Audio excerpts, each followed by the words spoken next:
할렐루야, 오늘도 좋은 날입니다. 잠언 17장 9절에서 28절 말씀 묵상입니다. 오늘은 허물을 덮어주는 사람이라는 제목으로 말씀을 나누도록 하겠습니다. 이한규 목사님의 상처는 인생의 보물지도라는 책에서 나오는 이야기입니다. 어느 날 교회 가족 찬송 경연대회에서 한 집사님이 찬송을 부르다가 가사를 틀렸습니다. 교인들이 깔깔대고 웃었고 그 집사님은 얼굴이 홍당무가 되어 자리에 돌아와 고개를 들지 못했습니다. 이어 목사님 가정이 찬송을 부르게 되었습니다. 그런데 다행인지 목사님은 더 황당하게 가사를 틀리게 불렀습니다. 교인들은 다시 깔깔대고 웃었고 사모님과 자녀들은 왜 틀렸냐고 목사님에게 핀잔을 주면서 째려봅니다. 세월이 지나 그 목사님이 돌아가셨습니다. 장례를 마치고 장로님과 가족들이 목사님의 유품을 정리하다 일기장 한 권을 발견하게 됩니다. 일기를 쭉 읽어가는데 이런 내용이 있었습니다. 가족 찬송 경연대회가 있었다. 김 집사가 찬송을 부르다 틀려서 교인들이 다 웃었는데 김 집사가 너무 무안해하고 얼굴이 빨개졌다. 분위기가 이상해지는 것 같아 다음 차례로 우리 가족이 찬송을 부를 때 나도 일부러 틀려주었다. 다시 교인들은 깔깔대며 웃었다. 그때 슬쩍 김 집사를 보니 목사님도 가사를 틀리고 수 있구나 라고 생각하고 안도하는 것 같았다. 오늘도 작은 일로 한 영혼에게 위로를 줄 수 있어서 기쁜 하루였다.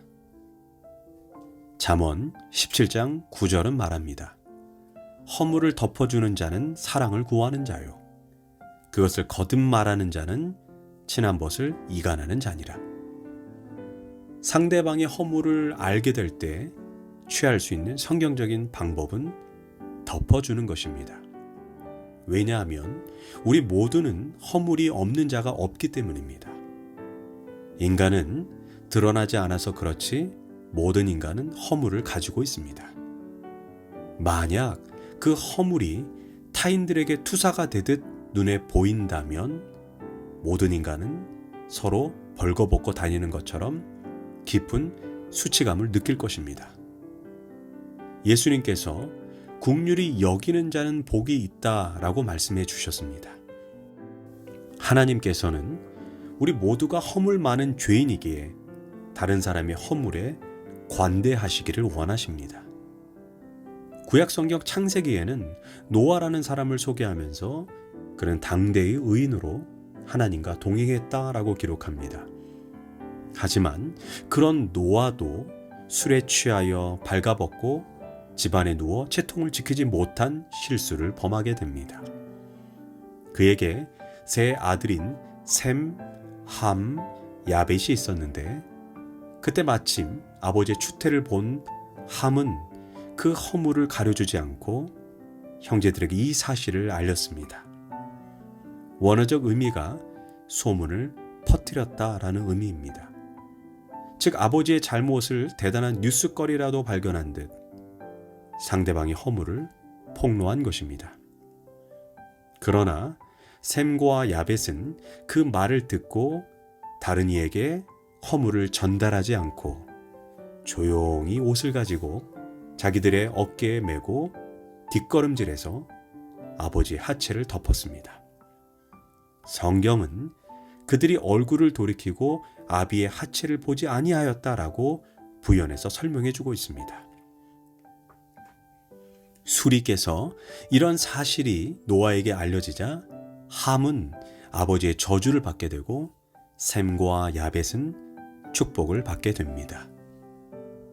노아의 행동은 하나님의 마음이 어떠함을 우리에게 알려주는 것입니다. 이처럼 다른 사람의 허물을 덮어주는 것은 아름다운 결과를 맺지만 남의 허물을 두루다니며 험담하는 일은 하나님이 미워하십니다. 신약 성경에도 유사한 일이 나오는데 마태복음에 보면 마리아의 남편 요셉을 일컬어 의인이라고 표현합니다.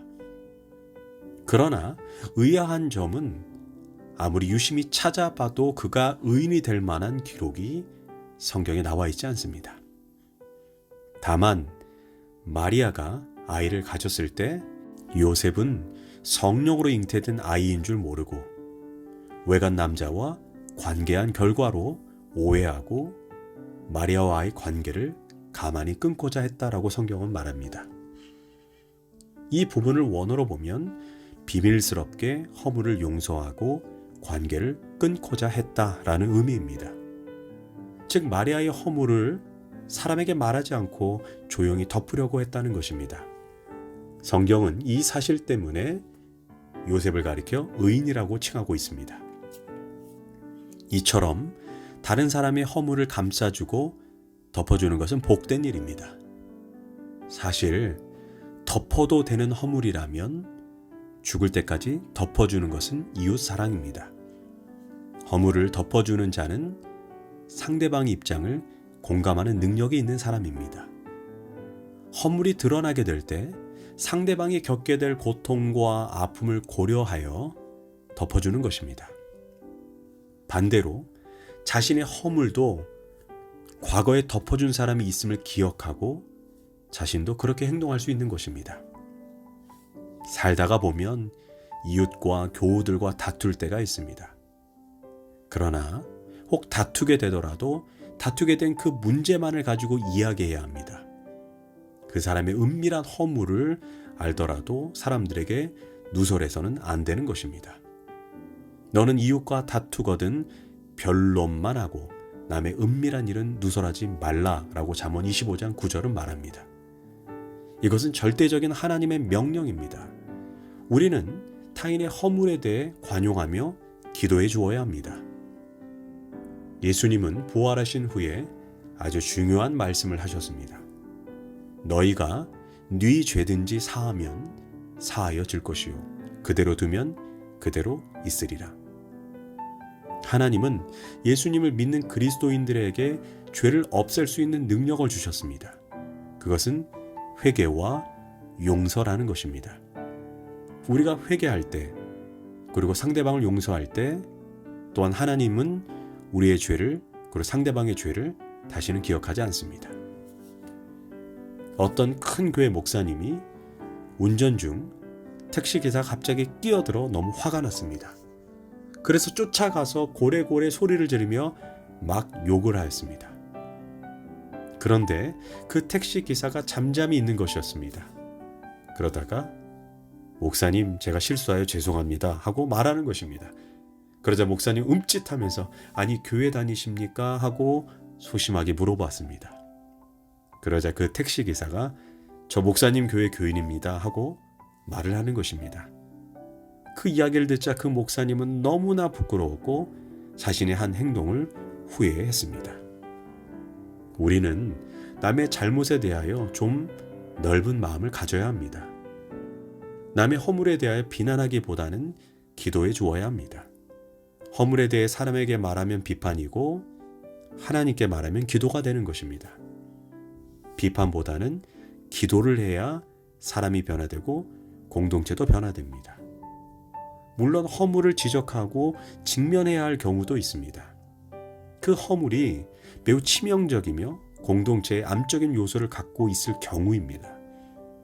허물이 심각해서 덮는 것이 당사자와 공동체를 파괴하는 결과를 가져올 경우 그것을 직면하는 용기와 지혜가 필요합니다. 이 경우에는 직접 개인적으로 직면해서 권면하는 것이 성경적인 방법입니다. 허물에 해당하는 책임을 스스로 질 수 있도록 하고 회개의 기회를 주는 것입니다. 그러나 이를 듣지 않을 경우에는 두세 증인을 동참시켜 권면하도록 하고 그래도 듣지 않을 경우에는 교회 공동체나 사회 법의 절차를 밟도록 하는 것이 다음 수순입니다. 사회적이며 법적인 범죄 행위에 해당하는 경우, 즉 경찰이나 검찰이 관여해야 하는 경우에는 덮어주거나 비밀을 보장하는 것은 미덕으로 적용될 수가 없는 것입니다. 공동체에서 불륜을 일으키거나 간통 또는 범법 행위가 있을 때는 모른 척하는 것은 사랑의 행위가 아닙니다.